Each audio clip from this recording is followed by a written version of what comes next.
Bien, bonjour à tous. Il est 12h19, un peu de retard ce matin pour le Crescendo Live. Crescendo Live du 9 juin 2016. Vous avez sur l'écran l'avertissement habituel sur les risques liés au trading. Je vais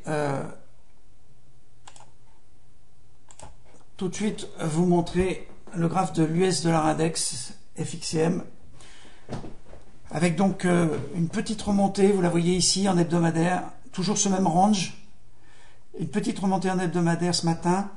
On a effectivement l'impression que à la suite des NFP, il y avait un grand mouvement de fuite. Oui, pardon.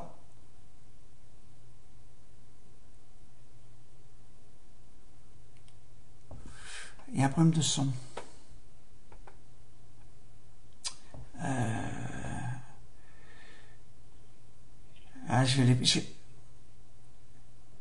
Est-ce qu'on m'entend? Parce que... Bon, alors je continue le live. D'accord. Non, parce que on m'avertissait qu'on m'entendait pas. Donc, je poursuis le live. Donc, j'étais en train de vous dire que on a eu un grand mouvement sur le dollar, avec vente du dollar, lors du NFP de vendredi, qui est effectivement désastreux et très inattendu. Et puis, vous savez, les commentateurs, en particulier les gouverneurs de la Fed, mais un certain nombre d'analystes, ont tendance à considérer qu'il peut s'agir d'une aberration. On peut expliquer ça par un certain nombre de phénomènes. Et en gros, l'ensemble des gouverneurs de la Fed attend le prochain rapport pour l'emploi et les différentes statistiques qui vont sortir dans les semaines à venir pour se faire une véritable opinion sur l'état de l'économie américaine et de l'emploi américain. Donc un mouvement finalement de retour sur le dollar. On le voit au niveau de la paire euro-dollar ce matin. Ah oui, on avait fait ce grand mouvement de hausse à la suite des NFP. Ensuite, euro-USD s'est mis en range. On a essayé de franchir le haut du range. On a fait à peu près la hauteur du range, ce qui est classique en chartisme. On a touché ici un plus haut, et puis depuis on retrace et on est re-rentré dans ce range. On est à 1,13, autour d'un 13,50, un 13,45. Donc une sorte de situation d'équilibre pour l'euro dollar dans l'attente de nouvelles statistiques. Alors vous savez qu'il y a d'autres éléments qui vont jouer sur la paire euro dollar. Bien sûr, c'est l'attente du Brexit. Et il ne faut pas croire que l'euro dollar et l'euro en particulier ne sera pas impacté par le Brexit. Je pense que ça risque de créer à l'approche de l'élection du référendum une volatilité relativement importante. Et pour les calculs qui sont faits par un certain nombre d'analystes, je pense à ceux de la Citi qui ont fait paraître un papier il y a peu de temps, l'euro serait impacté. Alors il faudrait que... Je vais voir si je peux vous le retrouver. La Citi a fait paraître des chiffres.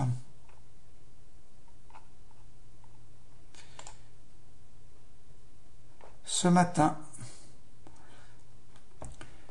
Donc on aurait une progression en cas de maintien de la Grande-Bretagne dans l'Union européenne. L'euro-dollar pourrait gagner 2 à 3%, ce qui n'est pas loin d'être négligeable, mais on s'attend en cas de Brexit à une baisse de 5 à 6% d'euro-USD. 5 à 6%, je vous laisse imaginer ce que ça représente en nombre de pips, mais c'est énorme. Donc il va falloir faire très attention à ce qui va se passer, à être extrêmement prudent. Vous voyez que déjà le dollar reprend un peu de la force malgré les chiffres de l'emploi, peut-être aussi parce que l'euro devient fragile, et c'est vrai que les opérateurs étrangers, en particulier les cambistes américains, peuvent tout à fait se dire jouer la hausse de l'euro contre le dollar, c'est peut-être une erreur, parce que finalement le dollar pourrait être vécu comme un safe haven. Et c'est lui qui jouerait le rôle de l'euro dans cette aversion risque qui peut se créer avec la sortie de la Grande-Bretagne de l'Union européenne. Vous avez vu également que le yen est en train de se renforcer. Donc attention, à vite coup de vent, moi je dirais ça. Je dirais à vite coup de vent avec des chiffres très incertains au niveau de l'Amérique et puis ce référendum. Donc j'ai dit ce matin dans le File 24-24 que les signes qui étaient donnés par le marché, par les graphes, étaient non pas inquiétants, mais nous mettaient en garde. Je pense que j'aime bien parler de course en mer, moi, que je parle de trading. Et c'est vrai que s'il y a vite coup de vent, il faut réduire la voilure, c'est-à-dire réduire les leviers, et puis pas rentrer n'importe quand sur n'importe quelle devise, parce que on risque d'avoir des déconvenus, beaucoup de volatilité, avec des stops qui vont sauter de tous les côtés. Donc, méfiance. Moi, par exemple, l'euro-dollar, aujourd'hui, je prends aucune position. Parce qu'on a cette double incertitude, celle dont je viens de vous parler, sur le Brexit et sur l'économie américaine. Beaucoup trop dangereux pour faire de la performance. Je vous rappelle en plus que la philosophie que je défends et qui m'a permis de faire beaucoup de performances, c'est que en dehors des moments où on a vraiment beaucoup une véritable orientation sur les marchés, ce qui n'est pas le cas actuellement, eh bien on a du mal à pyramider, on a du mal à faire de la performance. Donc grande prudence. On va trouver ça sur l'or. Sur l'or, moi j'étais rentré là, vous savez, dans cette grande montée. J'ai pas pris de risque, je suis sorti en stop ici parce que j'avais pyramidé un petit peu, je pensais que le mouvement allait aller un peu plus haut. Je suis sorti en break-even, c'est-à-dire en stop 0 pour éviter de faire des pertes. Ensuite, j'ai repris une position ici, par là. Oui, si vous voyez ma souris, quand on est arrivé sur cette oblique, alors je vous la montre, sur cette oblique-là, je suis sorti, j'ai pris à peu près 500 € de perf, tout simplement pour essayer de faire monter le cash du compte crescendo. Et puis on a refranchi ce matin ici, ou hier soir plutôt, on a eu tendance à passer une petite bougie au-dessus de cette oblique qui était très bien tracée, et puis là on rebaisse. Donc moi je suis sorti très vite, justement pour pas prendre de pertes. Il y a véritablement une très grande méfiance à avoir vis-à-vis des marchés. Alors quand je parle de l'or, je parle de l'euro-dollar, en fait je parle du dollar. J'ai dit dans la matinée, restez au marché parce que on a d'autres indices. Je vous montre USD CAD. USD CAD, c'est pareil. J'avais pris une position hier soir sur l'USD CAD. Je l'avais prise par ici, vers les plus hauts. J'ai laissé courir et puis je m'étais mis en stop 0 parce que j'ai vu qu'on avait fait un premier creux. On était remonté, on a fait un deuxième creux, on est reparti. Moi j'ai touché mon stop 0, mon niveau d'entrée.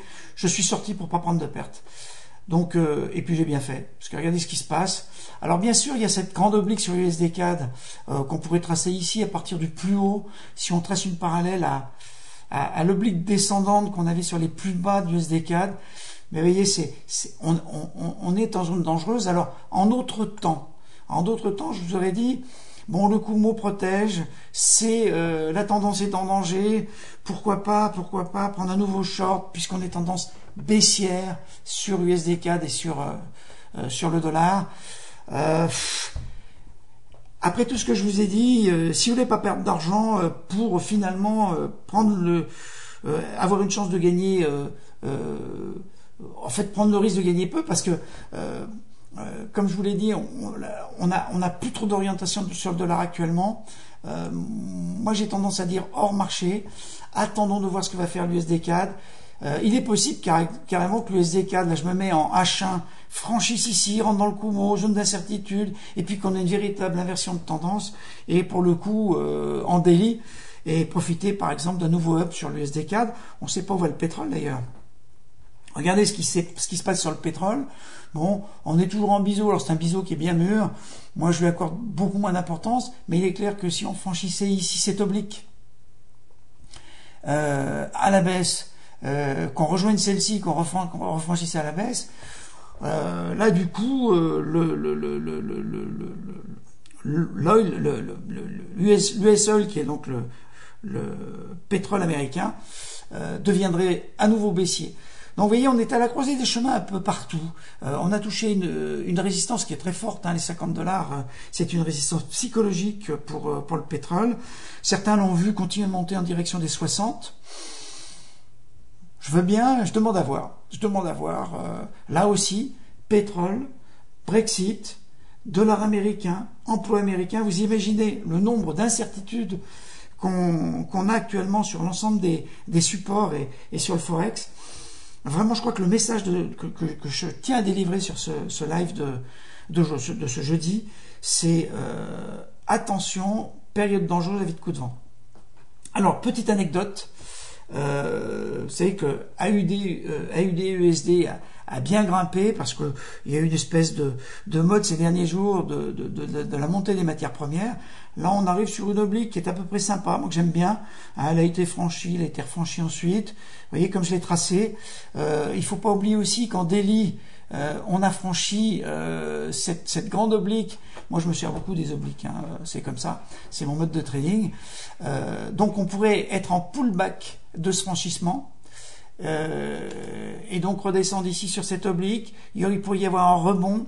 Là encore, incertitude sur le dollar et sur les matières premières. Pourquoi pas? Pour tout vous dire, moi cette nuit j'ai suivi à 11h du soir, heure française, le NZD. Alors je vous montre un peu comment ça s'est produit. On a assisté à quelque chose d'assez bizarre. La Banque centrale de Nouvelle-Zélande a décidé de laisser ses taux d'intérêt au même niveau, c'est-à-dire qu'il n'y a pas eu de rate cut. Et du coup, moi je me suis mis à observer avec beaucoup d'attention NZD-USD pour voir si je pouvais profiter de cette stabilité monétaire et cette absence de cut rate. Et finalement, au moment où la RBNZ a annoncé son statut, j'ai essayé de rentrer. D'abord, il n'y avait pratiquement pas de volume. C'était très difficile d'avoir une position. J'en ai pris une petite.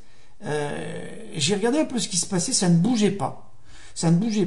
J'ai dit bon, je vais pas passer la nuit là-dessus. On ne sait jamais. Manifestement, on vend peut-être à la nouvelle parce que c'est vrai que on avait assisté ici à une bonne montée du cross. Vous voyez sur cette bougie-là. Je me dis on vend à la nouvelle et puis le cross a monté sur la rumeur. Et finalement, j'ai coupé ma position. J'ai dit je prends pas de risque pour la nuit. C'était trop dangereux. En plus, ce sont des paires pas très liquides. Qui peuvent exprimer une certaine volatilité. Je suis sorti. Quand je me suis levé ce matin, on était là. Bon, voilà, c'est comme ça. Ça fait partie du trading. Il y avait 200 pips de hausse. Je les ai pas pris, mais en même temps, j'ai pas pris de risque parce que finalement, j'étais obligé de passer un stop assez loin. Donc voilà, c'est pas vu, pas pris, et puis on n'a pas joué, on n'a pas perdu. Et on n'a pas gagné non plus. Maintenant, si je vous ai donné à peu près ce que je pense du marché et la prudence extrême dont il faut faire preuve actuellement, je vais laisser la place aux questions, si vous voulez que j'aborde un certain nombre de sujets avant de clore ce live.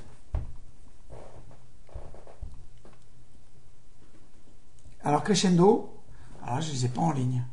Si, voilà. Si.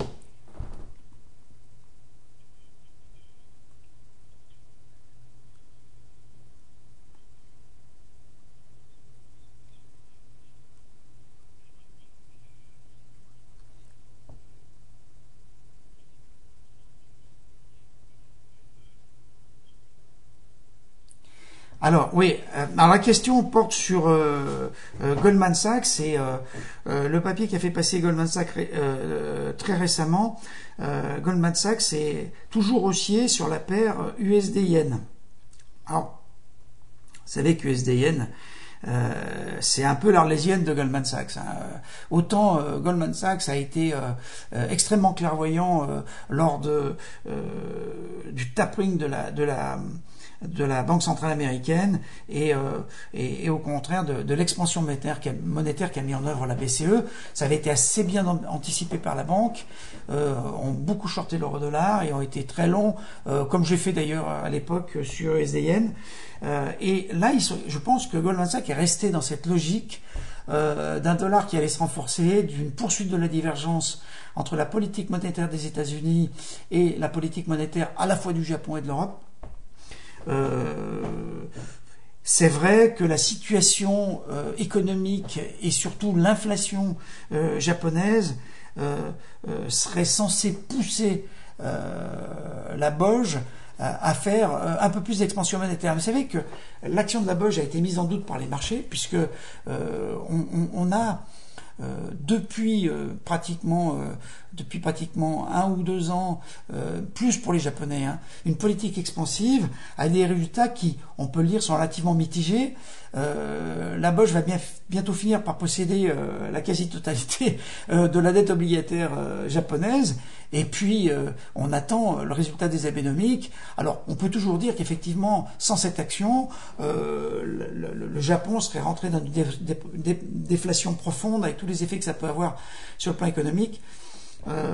C'est très probable. Moi, je suis assez d'accord avec ça, avec cette analyse-là. Après, est-ce que la BOJ va pas utiliser d'autres mesures moins conventionnelles? Il y a 2 jours ou hier, je crois, il y a un gouverneur de la Banque centrale européenne qui a expliqué que l'hélicoptère monnaie, cette allocation qu'on donnerait à l'ensemble des citoyens pour lancer l'inflation, n'était pas du tout discutée à la BCE. Il n'est pas dit qu'elle soit pas discutée entre les gouverneurs de la Banque centrale japonaise. Donc moi je ne connais pas les informations de Goldman Sachs. En tout cas, ça fait un moment que Goldman Sachs prévoit USD-Yen à 130, pardon, c'est pas 130, c'est 130. Et en réalité, avec le débouclage des positions, avec les incertitudes sur le dollar, finalement c'est le yen qui s'est renforcé et USD-Yen a baissé. Alors on arrive vers 106, 105, c'est un niveau de défense, on va le mettre d'ailleurs le graphe de USD-Yen. Vous voyez, c'est clairement baissier quand on se met weekly. C'est vrai que voir la remontée du USD-Yen sur cette base-là, c'est admettre que c'est maintenant que la Banque centrale, enfin le mois prochain, très prochainement, que la Banque centrale japonaise va agir. Rappelez-vous ce qui s'est passé là, à 110. Moi, je vous mets ma souris dessus, parce que moi, j'étais, comme Goldman Sachs et d'autres, en position prêt à rentrer long si la banque japonaise bougeait le petit doigt. Elle ne l'a pas fait, elle a complètement déçu les marchés. Et du coup, on a pris une grande bougie rouge et baissière, et on est à 106. Donc c'est vrai qu'on peut se dire qu'un jour, la banque japonaise va être acculée à faire ça. Et je pense en ce sens que Goldman Sachs a raison, mais on n'y est pas. Et puis Goldman Sachs ne peut avoir raison que si les Américains n'ont eux-mêmes pas d'ennui, parce que imaginez que l'Amérique entre en récession, comme le prévoient certains, c'est l'Amérique qui va commencer à refaire du QE, à refaire de l'expansion monétaire, et du coup ce sera balle au centre pour tout le monde, parce que la divergence monétaire n'existera plus, et là on va rentrer dans une grande volatilité sur les monnaies, et comme j'ai dit lors du précédent live, c'est l'or qui va tirer profit de tout ça, c'est certainement pas USD-Yen. Alors l'USD-Yen au contraire risque de se renforcer parce que on va avoir beaucoup d'aversion au risque, le yen va se renforcer et USD-Yen va baisser. Donc voilà, moi grande prudence sur les analyses de Goldman Sachs depuis 6 mois. Je trouve qu'ils sont pas dans les clous, je suis désolé de le dire, mais non, beaucoup de pragmatisme par contre. Essayons de surveiller les statistiques américaines. Si elles sont bonnes, on peut éventuellement se positionner avant la prochaine réunion de la Banque centrale japonaise et se positionner justement pour rejouer les divergences. Mais pour ça, il faut qu'il y ait une vraie divergence. Et là, franchement, c'est pas évident. Est-ce qu'il y a d'autres questions ?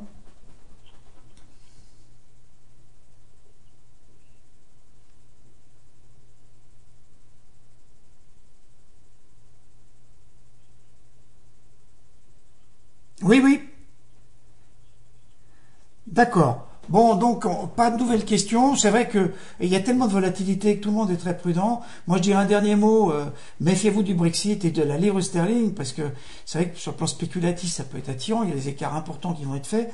Mais attention de ne pas perdre votre compte, hein, parce que là, c'est stop à quelques pipes, et puis et encore attention au slippage, parce que quand ça part, ça part. Le moindre sondage peut vous faire dériver.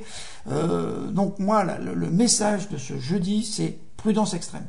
Voilà, je vous remercie à tous d'avoir suivi ce live, puis on se retrouve sur le Five 24/24 pour continuer la discussion. À bientôt, à mardi prochain.